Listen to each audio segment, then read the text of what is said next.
Mickey with CarryTrainer.com, and today we are talking about everyday carry blades. I'm not going to try to sell you this one. I'm just going to talk about blades in general and why I think everybody that's an adult should have a blade on them every day. You know, thinking back to my youth, I remember the first time I got a blade, and it was this guy right here. I still have it, and it's destroyed. This came from Kmart in my hometown. In fact, it was put on layaway. Some of you guys don't know what layaway is, but basically it's like you make payments and the thing sits in the back of the store, and once in a while you go in and drop $5 more down, and once you paid it off, she's yours. You can take it, which is kind of a funny idea nowadays. But this thing, man, I was probably 9 years old, and when this got put in my hand, that was like my mom and dad saying, I trust you to do things now that you couldn't do before. I trust you with something that you can leverage a greater amount of force in the world around you. That's literally how I think about it. And even little things. I could turn a screw, right? I could be the guy at the picnic to open the wine, right? That never happened. But I did actually use those later in life. There were so many memories where I was like, I've got an answer because I chose to put this thing in my pocket. In fact, I love this knife so much, and I haven't carried it in 20-something years, that I found a version of it, the same one, that somebody had bought in the early 80s, and they sold it to me on eBay for probably twice what it's worth. But I've now got a perfect one that probably sat on some guy's dresser for 40 years. One time, I was going on a field trip to Chicago with a bunch of kids from school. And I had shorts on, I remember, that didn't have pockets. So this guy came with me, and I stuck it in my sock. And I'm sitting on the bus, and it must have been really sticking out. And a teacher came up to me on the bus ride and said, Michael, that's what she called me, Michael Shook, what's in your sock? And I said, what sock? What are you talking about? She goes, what's in your sock? So I was like, my tools. And she made me pull it out, and she confiscated it for the ride. My mom had to come get it from her. That disgusted me because she stripped me of my ability to have answers to problems. And that's what knives are, right? Some of the oldest tools man has made are edged tools for cutting, scraping, chopping, etc. Bones, rocks, sticks. And then, of course, we started to figure out how to make steel. It's too dang cool. So what do I look for? I look for a blade that does what I want it to do. It's very similar to the discussion when we purchase a concealed carry firearm. What problem am I trying to solve? And for me, I'm not one of those weirdos that's like, oh, it's my knife, I don't use it for anything. I use it for everything. I use it for opening boxes. I use it for cutting food if I need to. I use it for chopping a chunk of rope or anything like that. I use it for anything that I would need a knife for, and I've always got one. I usually always have more than one. Sometimes something like this might be a little too big for somebody, but I'm looking for something sturdy. So this is a smock from Spyderco. That is about 3/16 of an inch, the spine of the blade here.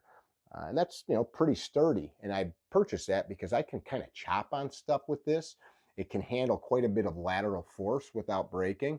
If I needed to stick it into something, it would be sturdy enough. I'm also looking for a blade shape that's useful for me.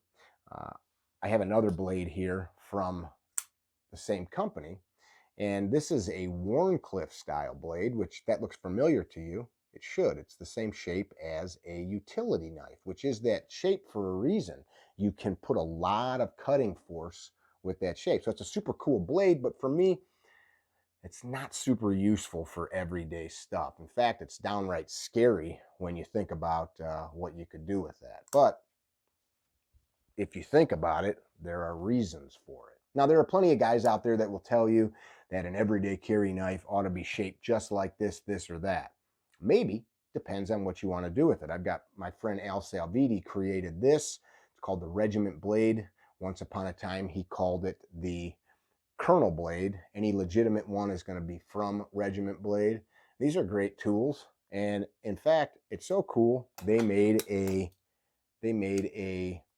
folding version of it, which is cool because you've got the folder and the punch style knife. Plenty of videos of me stabbing steel trash cans with these.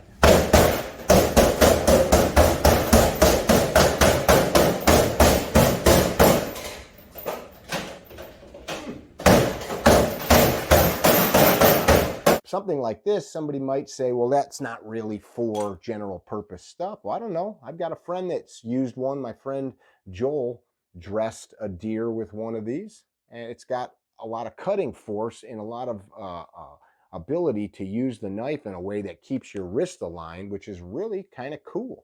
So these from Regiment Blade, it might be a good trade-off for a lot of you. Or you could carry one of these in your pocket and one of these in your waistband. So there's more than one way of looking at it. You've got options like this, right? Ooh, this one's been through a few garbage cans. And there's nothing wrong with even a specialty straight blade, but something like this, which is from our friends at Montana Knife Company. It's a beautiful knife. I love this kind of blade. This is a great utility knife for all kinds of stuff. There's no point, slash, shave, peel, do some nice work with a knife like this, but it's not a folder. My main carry blade, I'm looking for a folder. If I'm wearing dress slacks, this, another Spyderco. I'm not, it doesn't have to be a Spyderco, but you just kind of learn to like a thing. This one, very light, very slim, very pokey, but I'm not going to be out there naked with nothing. And so because this is so slim, it'll hide in dress slacks. So you might have to have more than one. This knife right here basically fits in my pants the same way that my main carry knife does, and it deploys in a similar manner. So I can have the same methodology of grabbing it. So there's some continuity there to that. We talk a little bit about sharpening. I want something that I can sharpen relatively easily. I brought a couple things here today to show you. And one of my favorite things, sandpaper. Now I've got a whole video up. I'll throw a link in the description on sharpening an axe with sandpaper. The same thing applies. Now some people say, well, that's dumb. You got to use a stone. On that axe sharpening video, there's comments that you would never do that. It would never work. I've got a news flash. Every knife maker, axe maker, blade maker in the world uses sandpaper. If you go to any factory in the world, they are using sandpaper to sharpen and grind steel. Food for thought. But you can buy, this is, I've got some 1,000 grit, some 600 grit, and I'll take them up to 4,000 or higher, and as low as even 80 grit if you've got a trashed blade. But something like this, I'll take it on 1,000 or 2,000 grit, and I'm going to have a flat surface. I've got a real nice chunk of smooth lumber, and I strop on there just like you would on a stone. Why sandpaper? It's cheap as heck, and when it gets clogged up, you pitch it and grab a new one, so you've always got a fresh, sharp cutting surface. Maybe I'll do a video on knife sharpening for you guys. But just to wrap this little conversation up, I'm looking for something that's durable, easily deployable. One of my uncles, one time, we were talking knives as a kid, and this stuck in my brain. He's like, talking about what if you needed to dispatch something quickly? And I'm like, what's that mean? And he was talking about like trapping, and maybe there was like an animal caught in a trap. I was like a 12-year-old boy, and you needed to be able to have an edged weapon. Can you do it with a single hand? And that's always been a big one to me. Can you deploy the blade with a single hand? Which is why the straight blade is a winner, because you don't need the extra hand to get it out. So if you're buying a folder that you need to do, that sort of an opening to, you got to remember you may not always have the extra hand available.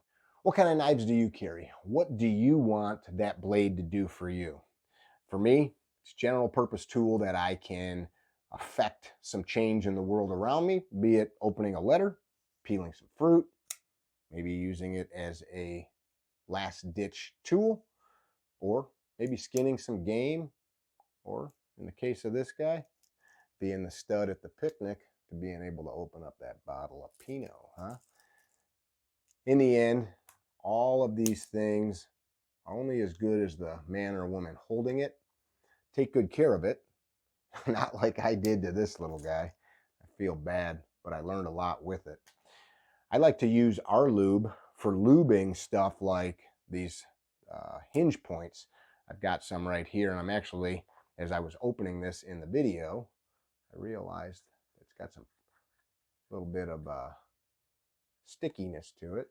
So I take my needle bottle, put a little bit of lube on there, and now some people say never do that. I always love all the nevers I get, and then I find out that I keep just doing it year after year after year after year, and the nevers keep working for me. Hope the conversation was fun. It was fun for me. It's fun to share a couple of blades with you guys. Check out Regiment blades. Check out Spyderco. Cool spot right in Golden, Colorado. These companies aren't paying me. Do check out Gunfighter Gun Oil, our brand, and we hope to see you soon. Be well. Don't be dickheads. Tell somebody you love them.